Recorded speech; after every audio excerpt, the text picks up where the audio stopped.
Hi guys, I'm Romel and I did this video to discuss tips on answering accounting exams or SIPALE questions. Bakit ko to ginawa? Because I realized that everything that you have studied in your undergrad, 5 years man yan or mapa 4 years man yan, it will conclude into one board exam. 3 days of board exam. So ang point ko dito, board exam is so important. Those 3 days that you have will be the most important 3 days of your life. Kasi it's a conclusion of everything that you have done before. All the sacrifices na ginawa natin. Lahat ng mga heartbreaks, yung mga breakdown moments natin.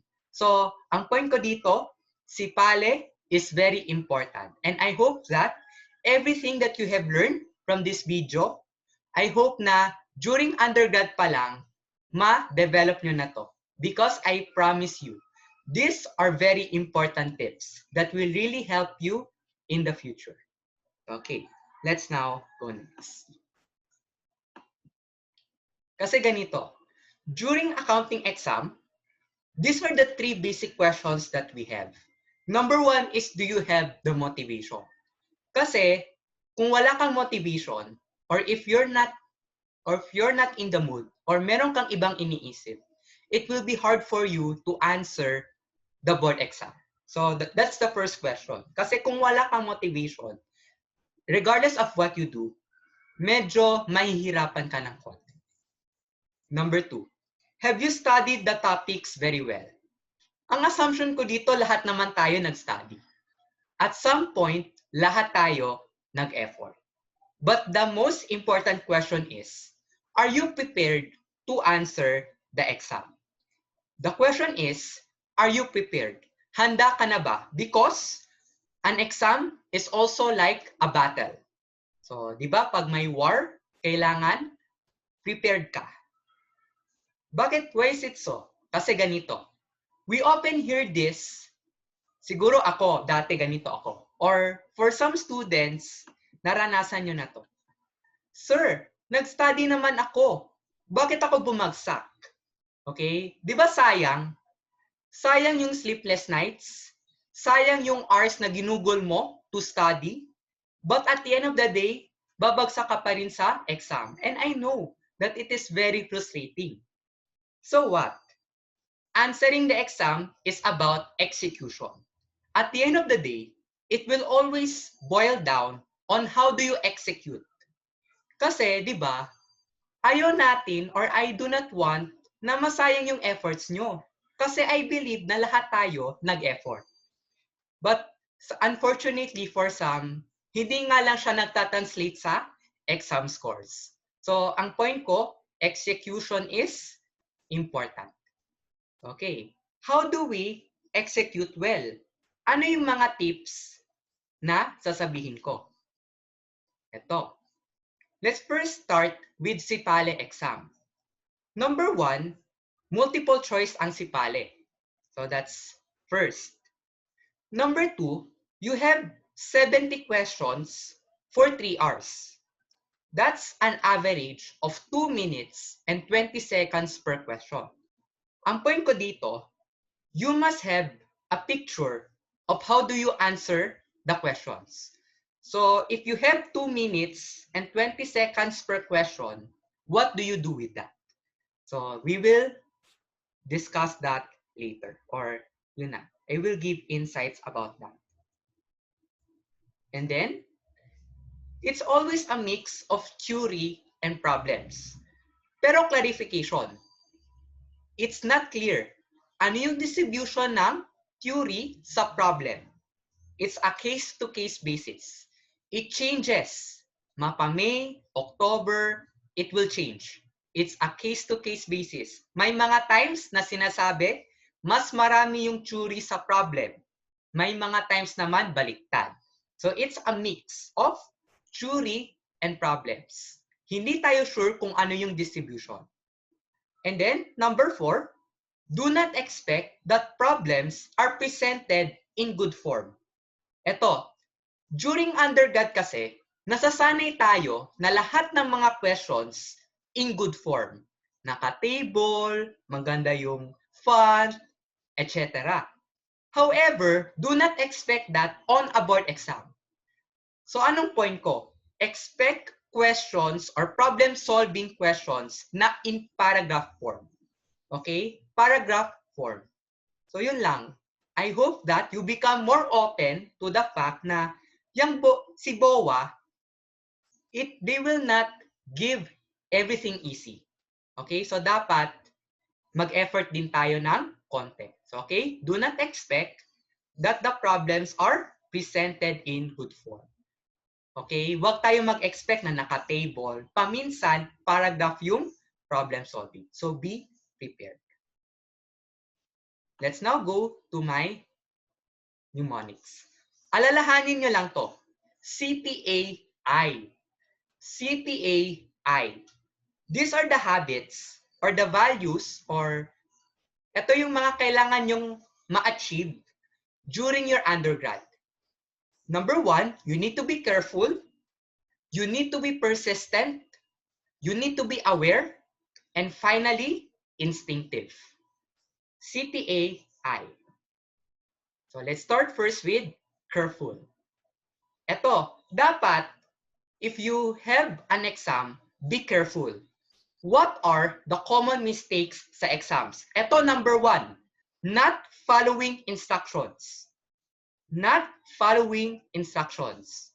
So, for example, ang ni-require sa exam, gumamit ng black ball pen. Ang ginamit mo, blue ball pen. So that in itself is not following in the instructions. And number 2, not reading the problem. So, okay, may mga differences sa wordings. Number 1, difference of by and to. Okay ha, different ang increase by 500 pesos sa increase to 500 pesos. So paminsan-minsan nakakalimutan yung difference ng by and to. At marami pang examples na di-discover nyo if you answer multiple choice questions. And of course, ito, not or except. Minsan nakakalimutan, may word na not or may word na except. Bakit to kailangan? Or why is this important? Pag board exam, walang consideration. Kung nagkamali ka sa instructions, sorry. Hindi to katulad sa undergrad na kung meron kang mali, pwede ka mag-ask ng consideration sa teacher. However, it's not like that on a board exam. And dapat, meron tayong culture or meron tayong mindset na kailangan natin mag-follow ng instructions. Okay? Kasi ito yung first mistake or common mistakes natin. So what? How to be more careful. Number 1, read the instructions and questions. First, pagkatingin mo sa test paper, hindi ka pa nag-a-answer. Read the instructions first. Before you answer, instructions muna. And secondly, is read the questions. Read the questions. Ano ba yung hinihingi sa problem? Kasi paminsan-minsan, we solve without knowing what is asked or what is required by the problem. So, kailangan din basahin ang questions. And ito, I want, as possible, underline or highlight the important words or numbers. Kung may important na information, try to underline using your pencil or ball pen. Why is this important? Kasi, so that you can have a track. Okay? You can have a track. Okay, yung mga in-underline ko, yun yung important information. Yung iba, hindi na importante. Pampagulo lang sa problem. So yun, as possible, you need to highlight the important words or numbers. So yun, that's how we achieve being more careful. Yun. Let's now go to number 2. Persistent. Ito yung tanong. if you read a long or comprehensive problem sa exam, will you solve it or not? Okay? Why is this the question? Bakit ko to tinatanong? Kasi ganito. Because during exams, some of us panic. Kung may makita tayong comprehensive problem, we become nervous. We panic right away. And it's worse. Sometimes, the rest even quit. For example, yung iba, nung 2019 si Pale, after ng tax, parang nag-quit na sila kasi nawala na sila ng confidence. Okay, hindi na ako papasa sa CPA board exam. Mag-quit. Kulang na lang, hindi na lang ako pupunta sa testing center the next day. Okay, ganun talaga siya in the real world. Some of us panic, but the rest even quit, unfortunately. And of course, the harm, if we panic, it is a recipe for disaster. Kasi we cannot think well. Hindi na tayo nakakaisip ng maayos if we panic. Okay, so that's why, as possible, be composed. Hindi tayo dapat mag-panic during the exam. But okay, how do we develop the value or the attitude of being more persistent? Ito, number 1, practice, solve, and finish your problems on your own. So if you have a problem solving, try to solve it by yourself and keep on practicing and practicing until you perfect it. Ito yung problema sa iba. Okay, for the rest. Yung iba, pagkatingin pa lang nila sa problem or upon reading the problem, diretso agad solutions. Dumiretso agad sa answer key. Okay? Do not read the solution or answer key if you are not done answering. Okay? Be persistent. Try to be more patient in trying to solve the problem. Okay? Before, especially for advanced accounting, kung hindi ko nasosolve ang isang problem, hindi ako matutulog. Because I really want closure. Gusto ko na masolve ko siya as possible. So, ganun yung mindset dapat. Do not quit until you finish the problem. So, yun, as possible. What is the goal? Ang goal natin dito, develop confidence. Kasi, if you know how to solve it by your own, it increases your confidence. Kasi, ang iisipin mo ngayon, kaya ko pala itong isolve mag-isa. Okay, kaya ko pala itong isolve kahit mahirap. So that in itself will make you more confident. And that confidence will really translate sa exam. For example, pag mahaba yung problem, since you are confident enough na okay, nakasolve na ako ng longer problems before, so kaya ko lang tong i-answer. Yun. Because of that, nakaka-develop ka ng confidence. And if you're confident, that's how you're able to avoid panicking and being nervous. Okay? So dapat meron tayong culture of being persistent. Be persistent, answer it by your own. And do not ever quit unless tapos na or na-try mo na siyang i-answer. The next is aware. Ito, yung awareness kasi, at the beginning, hindi siya masyadong relevant. At the beginning of the exam, hindi naman to importante. However, pag last 30 minutes, last 15 minutes, dito nagiging importante ang awareness.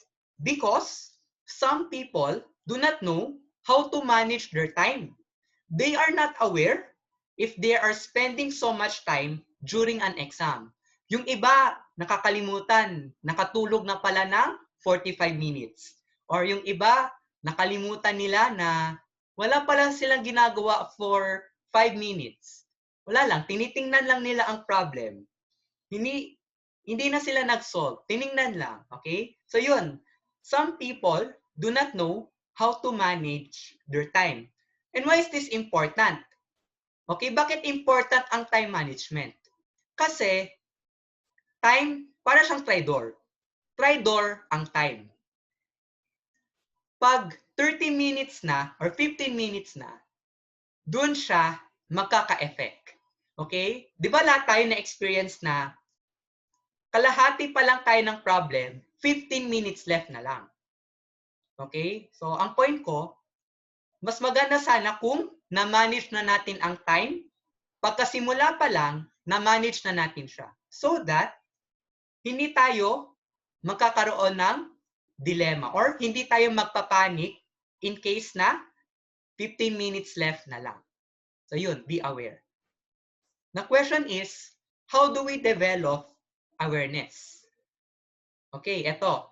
Before that, let's first answer the two reasons bakit ganito most of the time. Bakit ba yung iba, hindi sila nakakasolve or hindi nila natatapos ang exam?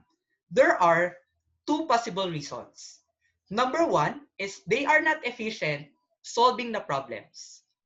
Siguro ang ginagamit nila long cut or slow lang talaga mag-solve sa calculator. Or secondly, they do not know how to strategize.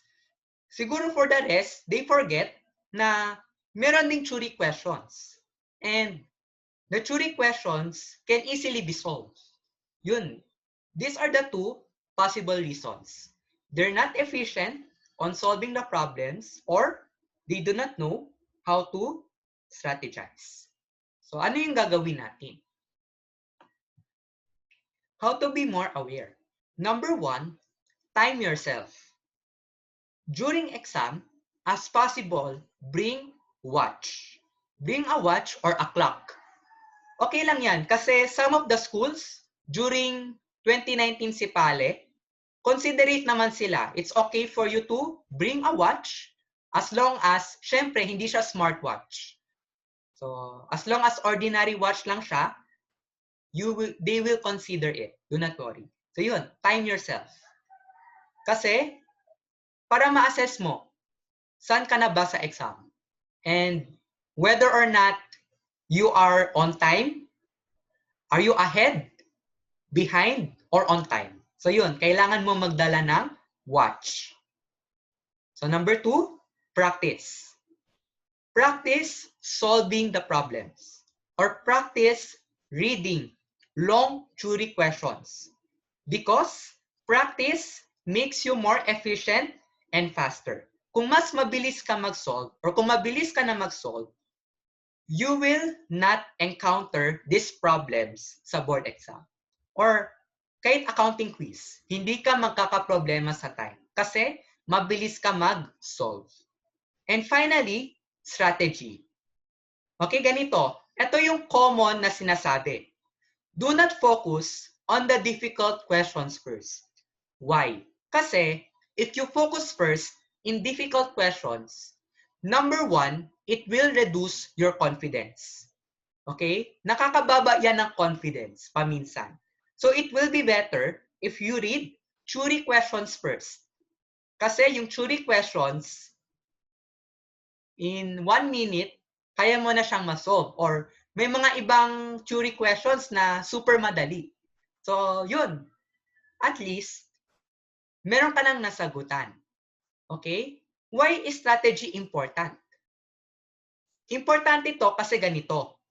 Sa board exam, mapa problem solving yan or mapa theory question yan, it's still 1 point. Okay? 1 point pa rin siya. So it will be better if you start answering theory questions first. Kasi efficient siya sa time. Kasi regardless, isang point ang theory question, isang point din ang problem. So they are both equal. So yun, strategy. And finally, ito. Instinctive. Ito, let's be realistic. You cannot prepare for all the topics in the Sipale. Okay? Hindi mo ma-prepare lahat. Number one, because you do not have adequate time to cover everything. So that's number one. hindi mo mako-cover lahat. Number 2, even if na-cover mo lahat, merong gray area.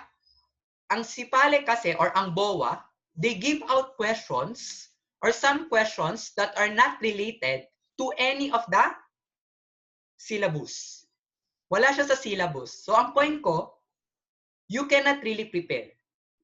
Okay? Tingnan nyo, pansinin nyo, ang top-notcher, 90.33% lang.